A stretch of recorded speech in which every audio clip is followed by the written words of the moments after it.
नमो नमः।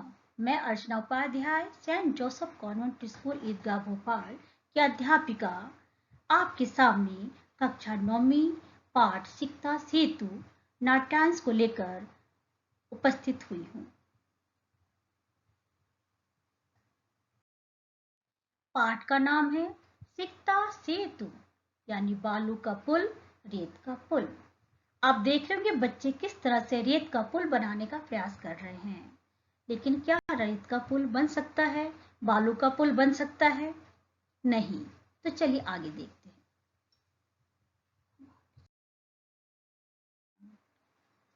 पाठ परिचय देखेंगे। प्रस्तुत नाट्यांश सोमदेव रचित कथा सरित सागर के सप्तम लंबक अध्याय पर आधारित है।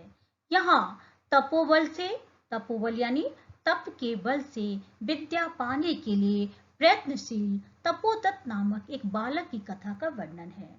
उसके समुचित मार्गदर्शन के लिए वेश बदलकर इंद्र उसके पास आते हैं और पास ही गंगा में बालू से सेतु निर्माण के कार्य में लग जाते हैं। उन्हें वैसा करते देखकर तपोदत्त उनका उपहास करता हुआ कहता है, अरे किसलिए गंगा के जल में व्यर्थ बालू से पुल बनाने का प्रयत्न कर रहे हो?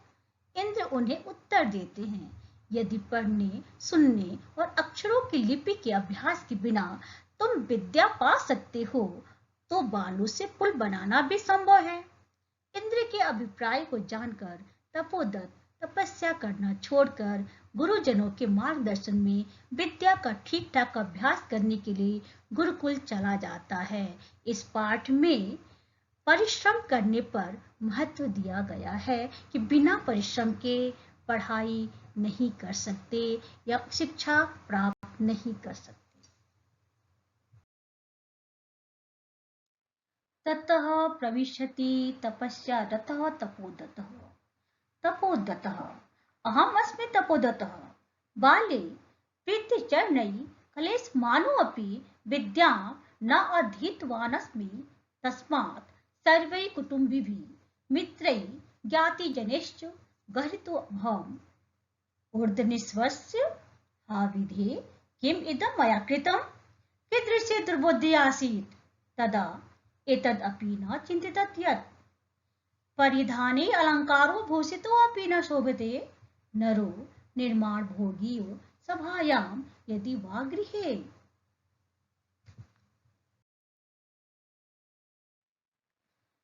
यह नाट्यांश हमारी संस्कृत भाषा की पाठ्य पुस्तक शेमुसी में संकलित सिकता सेतु शीर्षक से अवतरित है। प्रस्तुत नाट्यांश सोमदेव रचित कथा सरित सागर के सप्तक लंबक अध्याय पर आधारित है। इसमें तपोबल से विद्या पाने के लिए प्रयत्नशील तपोदत्त नामक एक बालक कथा के माध्यम से विद्यार्थियों को विद्या प्राप्त करने के लिए निरंतर परिश्रम करने की प्रेरणा दी गई है। सरलार्थ इसके बाद तपस्या में लीन तपोदत्त प्रवेश करता है। रता यानी लीन। तपोदत्त, मैं तपोदत्त हूँ। बचपन में पिताजी के द्वारा डांटे जाते हुए भी मैंने विद्या नहीं पढ़ी थी, इसलिए सभी परिवार के लोगों, मित्रों तथा बंधु बांधवों के द्वारा अपमानित किया गया हूँ। लंबी सांस लेकर, हाय विधाता, मैंने यह क्या कर डाला? तब कैसी दुष्ट बुद्धि थी, यह भी नहीं सोचा कि परिधानों, सुंदर वस्त्रों और आभूषणों से सुशोभित होते हुए भी मनुष्य मणि से रहित सांप की भांति सभा अथवा घर में शोभा नहीं पाता।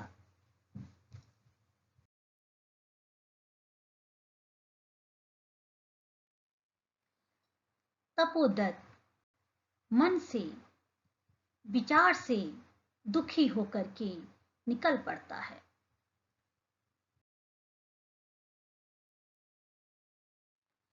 अन्वय देखेंगे इसका। परिधानी अलंकारे भूषितो अपि नरो निर्माण भोगी सभायां यदि वा गृहे विद्या बिना न शोभते।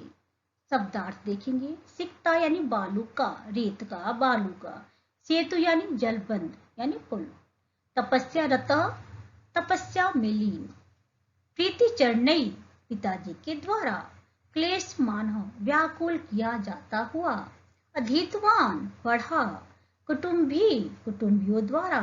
ज्ञाति जने बंधु बांधो द्वारा गरित अपमानित अपमानित निस्वस्य लंबी सांस लेकर दुर्बुद्धि दुष्ट बुद्धि वाला परिधान ही कपड़ों से पहनावों से।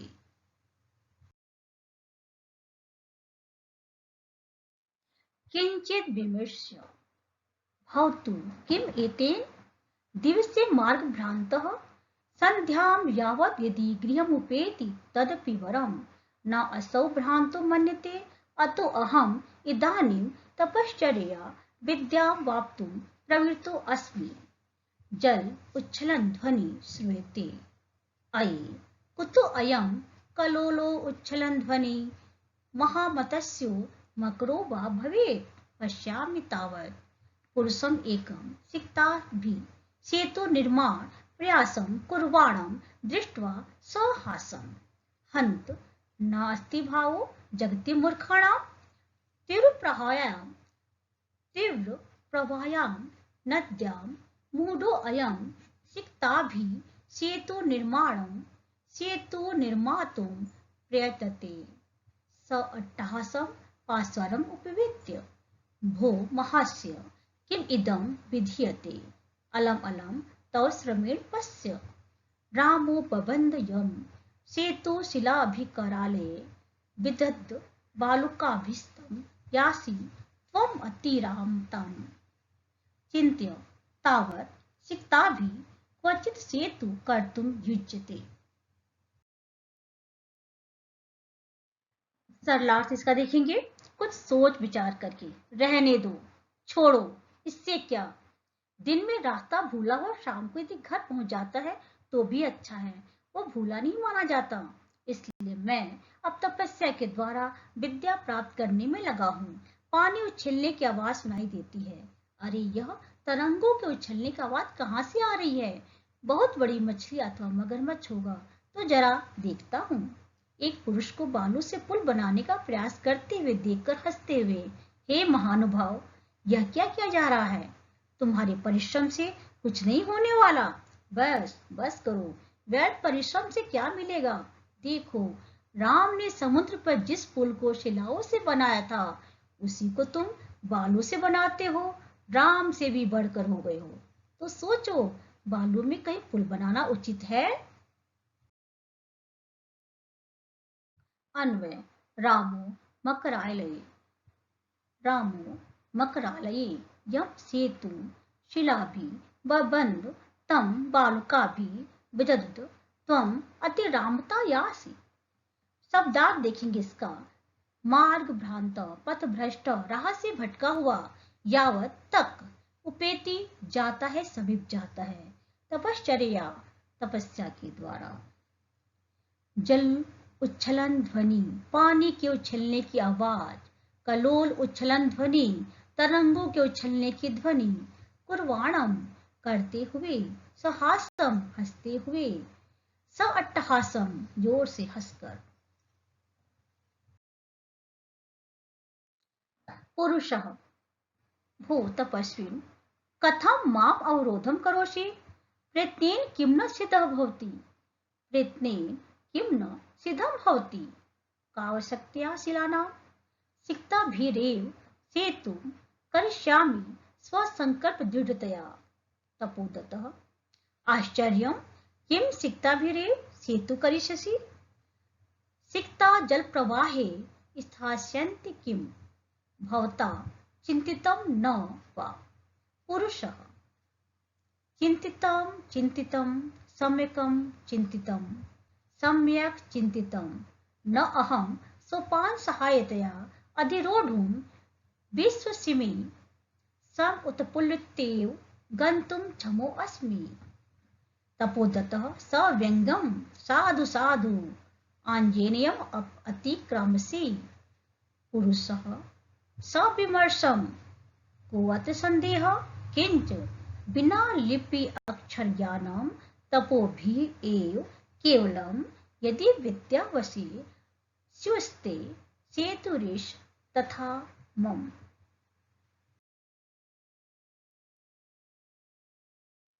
आप सामने देख रहे हैं नदी के प्रवाह ने, गंगा के प्रवाह ने, सारे बालू के रेत से बने मिट्टी के घरौंदे, पुल सबको अपने बहा ले जाती है। तो कैसे संभव है रेत का पुल बनाना? जरा आप भी सोचिए। अनुवाद देखिए। हे तपस्वी, मुझे क्यों रोकते हो? प्रयत्न से क्या सिद्ध नहीं होता? शिलाओं की क्या आवश्यकता? अपने संकल्प की दृढ़ता से बालू से ही पुल बनाऊंगा। तपोदत्त, आश्चर्य, बालू से ही पुल बनाओगे? क्या बालू पानी के बहाव में ठहरेगी? आपने सोचा है या नहीं?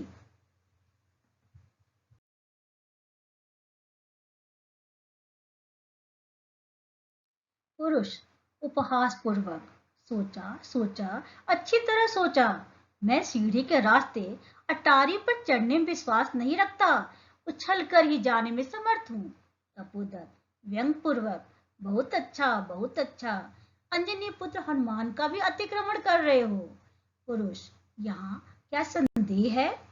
क्योंकि यदि लिपि और अक्षर ज्ञान के बिना केवल तपस्या से ही सभी विद्याएं तुम्हारे वश में हो जाएगी, तो उसी प्रकार यह मेरा पुल भी बालू से बन जाएगा।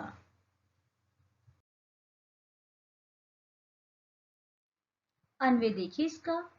यदि लिप्य अक्षर ज्ञानम बिना केवलम तपोभिरे विद्या ते वशे स्यु तथा मम एष सेतु अपि स्यात्। शब्दार्थ देखेंगे। अट्टम अटारी को, अधिरोधुम चढ़ने के लिए, उपहास पूर्वकम खिल्ले उड़ाते हुए, हनुमंतम अंजनी पुत्र हनुमान को, विचार सहितम सोच विचार कर। तपोदत्तः सवे लक्ष्यम आत्मगतम अये माम उद्देश्य भद्र पुरुषो अयम अधिक्षिपति नूनम सत्यम अत्र पश्यामि अक्षर ज्ञानम विनेव वैदुष्यम वाप्तुम अभिलषामि तदीयम भगवत्या शारदाया अवमानना गुरुगृहम गतवेव विद्याभ्यासो मया करणीयः पुरुषार्थे रेव लक्ष्यम प्राप्यते। प्रकाशम भो नरोत्तम न अहम जाने यत् को अस्ति भवान परंतु भवद्भिः उन्मिलितं मे नयन युगलम तपो मात्रेण विद्या वाप्तुं प्रयत्नमानः अहमपि सिक्ताभिरेव सेतु निर्माण प्रयासं करोमि तद्दिदानीं विद्याधनाय गुरुकुलमेव गच्छामि सप्रणामं गच्छति।